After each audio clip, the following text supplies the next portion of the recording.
Okay, are you normal? Week 7. Today I'm going to be combining a vlog and a hike. We'll call it a vlike. And this camera here, of course, doesn't have a flip-out viewfinder, so part of the time I might be in the frame, part of the time I might be out of the frame. Alright, let's get started. Do you wind your spaghetti or cut it? I always wind my spaghetti. However, I've watched several responses, and it seems like most people have answered wind it, but a lot of people have mentioned they use a spoon. I mean, somebody said they wound it and then put it in a spoon, and then somebody said they wind it against a spoon. I'm not understanding the spoon thing, people. Maybe you can leave me some comments. But spaghetti is kind of a fork thing. I just can't see a spoon being involved in it. Okay, number 2. How many cereals are in your cupboard? Well, right at the present time, none except for oatmeal. And there seems to be a little controversy on whether oatmeal is indeed a cereal. I've never really considered it a cereal, but yeah, some people, including you, Atlanta, say it's a cereal, so whatever.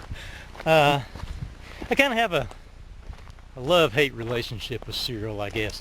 I'll experiment with them every now and then. I'll finally, I'll buy 2 or 3 and find one that I really, really like and fall in love with it and eat it every other day for 2 months. And then one morning I'll eat it and it'll just be like, oh my God, how did I ever like this cereal? I would just as soon eat the cardboard box that the thing came in. So and then when that happens, that's pretty much the last time in my whole life I'll ever eat that cereal again.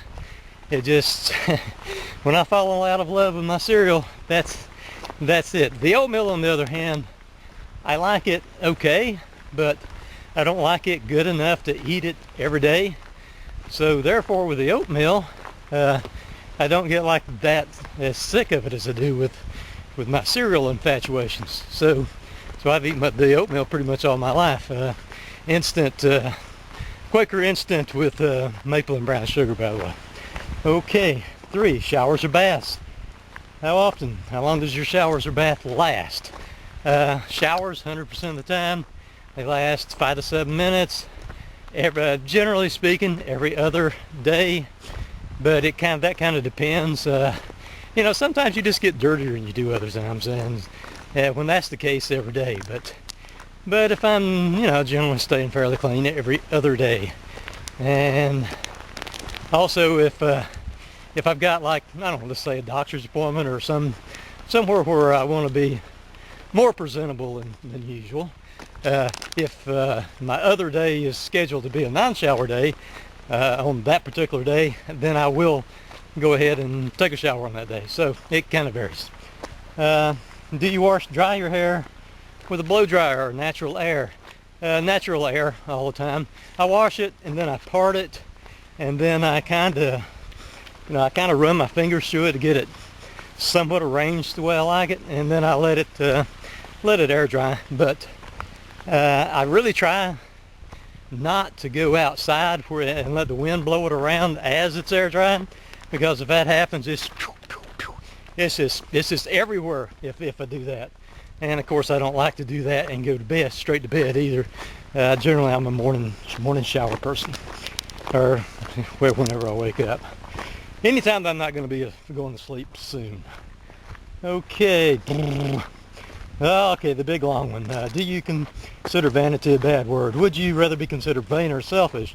Would you rather be considered vain rather than dull?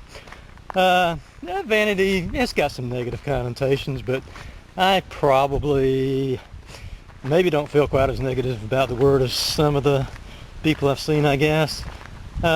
Would you rather be considered vain or selfish? Well, I definitely don't want to be considered selfish, although I am selfish in some respects, maybe with my time more than anything else. So yeah, I would rather be, and people are cheating on this, and I don't want to be vain or selfish either. I'm not vain or selfish either one, but answer the question, people. You're cheating. So yeah, I'd rather be considered vain than selfish. Would you rather be considered vain than dull? Yeah, so yeah, I'd rather be considered vain rather than dull. And to me, one of the worser things about vanity would be the type. Oh, there's different degrees of everything, but the type of vanity that prevents you from doing things. Like there might be some people, and I think maybe women maybe have this type of vanity more than guys. Like you might love to ride a roller coaster, and you might say, well, I'm not going to ride that roller coaster because it's going to mess my hair up. And that's really a bad type of vanity. I mean, I could probably think of a lot more examples, but this would get too long. Any type of vanity which prevents you from doing other things that you would like to do, but you don't want to be seen in some kind of negative light because of what it is you're doing, even though this is not a not something that most people would consider to be a bad thing. Okay, moving on. I hope that made sense. I'm walking up a steep hill here, people. Let's see. Have you ever attracted the particular attention of a bona fide internet nut job, or been involved in any internet drama? Not really to any great degree. What worries you more, your financial or physical security? Yeah, at first I wasn't sure if you meant on physical security, your health, or safety, and it seems like I gotta change arms. And it seems like you're talking about safety. So if it was health, I would say I would be more worried about that. But since it's between safety and physical safety and financial security, I would say I'm more worried about my financial security. Number 8, do you consider yourself funny? Well, I try to be funny. Sometimes I wonder if I have to try too hard. I mean, I see people who seem to be effortlessly funny, and I'm not as effortlessly funny as what I would like to be. But I try, and I think on occasion succeed to be funny. So okay, that's pretty much it. I hope you've enjoyed my funny answers. They're not funny answers. Hope you've enjoyed the little hike, the little vlak, or whatever we want to call it here, and looking forward to Are You Normal number 8. Bye everybody.